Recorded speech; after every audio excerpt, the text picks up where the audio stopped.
सियावर रामचंद्र की जय। मेरे प्यारे देशवासियों, राम राम। जीवन के कुछ क्षण ईश्वरीय आशीर्वाद की वजह से ही यथार्थ में बदलते हैं। आज हम सभी भारतीयों के लिए, दुनिया भर में फैले राम भक्तों के लिए ऐसा ही पवित्र अवसर है। हर तरफ प्रभु श्री राम की भक्ति का अद्भुत वातावरण, चारों दिशाओं में राम नाम की धुन, राम भजनों की अद्भुत सौंदर्य माधुरी। हर किसी को इंतजार है 22 जनवरी का, उस ऐतिहासिक पवित्र पल का। और अब अयोध्या में रामलला की प्राण प्रतिष्ठा में केवल 11 दिन ही बचे हैं। मेरा सौभाग्य है कि मुझे भी इस पुण्य अवसर का साक्षी बनने का अवसर मिल रहा है। ये मेरे लिए कल्पनातीत अनुभूतियों का समय है। मैं भावुक हूं, भाव विह्वल हूं। मैं पहली बार जीवन में इस तरह के मनोभाव से गुजर रहा हूं। मैं एक अलग ही भाव भक्ति की अनुभूति कर रहा हूं। मेरे अंतर मन की ये भाव यात्रा मेरे लिए अभिव्यक्ति का नहीं, अनुभूति का अवसर है। चाहते हुए भी मैं इसकी गहनता, व्यापकता और तीव्रता को शब्दों में बांध नहीं पा रहा हूं। आप भी भली भांति मेरी स्थिति समझ सकते हैं। जिस स्वप्न को अनेकों पीढ़ियों ने वर्षों तक एक संकल्प की तरह अपने हृदय में जिया, मुझे उसकी सिद्धि के समय उपस्थित होने का सौभाग्य मिला है। प्रभु ने मुझे सभी भारतवासियों का प्रतिनिधित्व करने का निमित्त बनाया है। निमित्त मात्रम भव सव्यसाचिन। ये एक बहुत बड़ी जिम्मेदारी है। जैसा हमारे शास्त्रों में भी कहा गया है, हमें ईश्वर के यज्ञ के लिए, आराधना के लिए स्वयं में भी दैवीय चेतना जागृत करनी होती है। इसके लिए शास्त्रों में व्रत और कठोर नियम बताए गए हैं, जिन्हें प्राण प्रतिष्ठा से पहले पालन करना होता है। इसलिए आध्यात्मिक यात्रा की कुछ तपस्वी आत्माओं और महापुरुषों से मुझे जो मार्गदर्शन मिला, उन्होंने जो यम नियम सुझाए हैं, उसके अनुसार मैं आज से 11 दिन का विशेष अनुष्ठान आरंभ कर रहा हूं। इस पवित्र अवसर पर मैं परमात्मा के श्री चरणों में प्रार्थना करता हूं, ऋषियों, मुनियों, तपस्वियों का पुण्य स्मरण करता हूं और जनता जनार्दन जो ईश्वर का रूप है, उनसे प्रार्थना करता हूं कि आप मुझे आशीर्वाद दें, ताकि मन से, वचन से, कर्म से मेरी तरफ से कोई कमी ना रहे।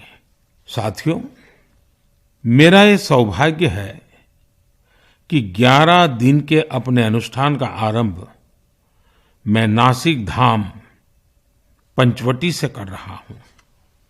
पंचवटी वो पावन धरा है जहां प्रभु श्री राम ने काफी समय बिताया था। और आज मेरे लिए एक सुखद संयोग ये भी है कि आज स्वामी विवेकानंद जी की जन्म जयंती है। ये स्वामी विवेकानंद जी ही तो थे जिन्होंने हजारों वर्षों से आक्रांतित भारत की आत्मा को झकझोरा था। आज वही आत्मविश्वास भव्य राम मंदिर के रूप में हमारी पहचान बनकर सबके सामने है। और सोने पर सुहागा देखिए, आज माता जीजाबाई जी की जन्म जयंती है।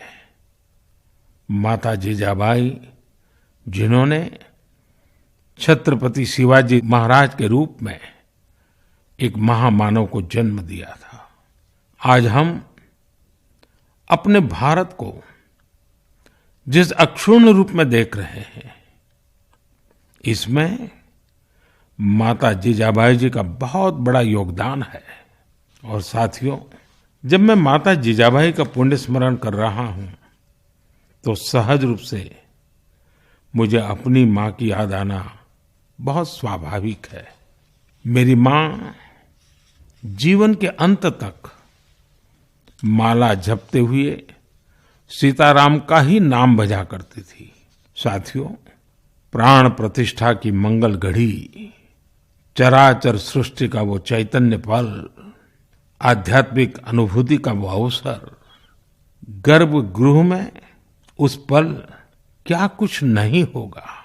साथियों, शरीर के रूप में तो मैं उस पवित्र पल का साक्षी बनूंगा ही, लेकिन मेरे मन में, मेरे हृदय के हर स्पंदन में 140 करोड़ भारतीय मेरे साथ होंगे।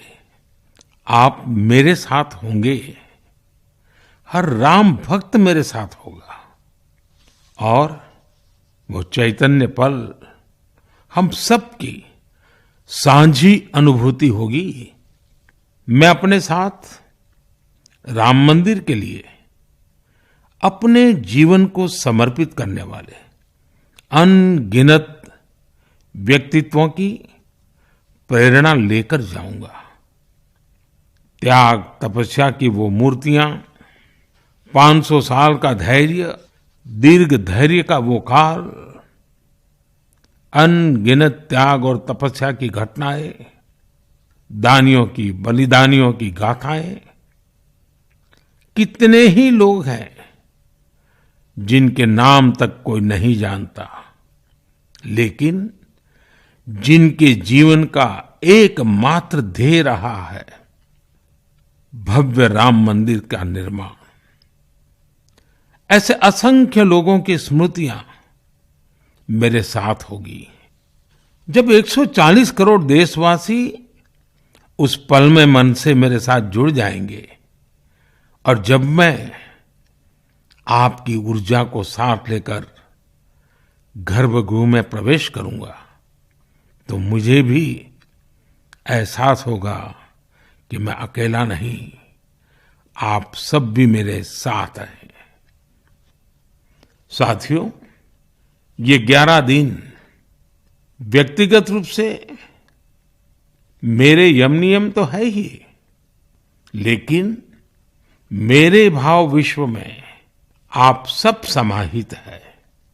मेरी प्रार्थना है कि आप भी मन से मेरे साथ जुड़े रहें।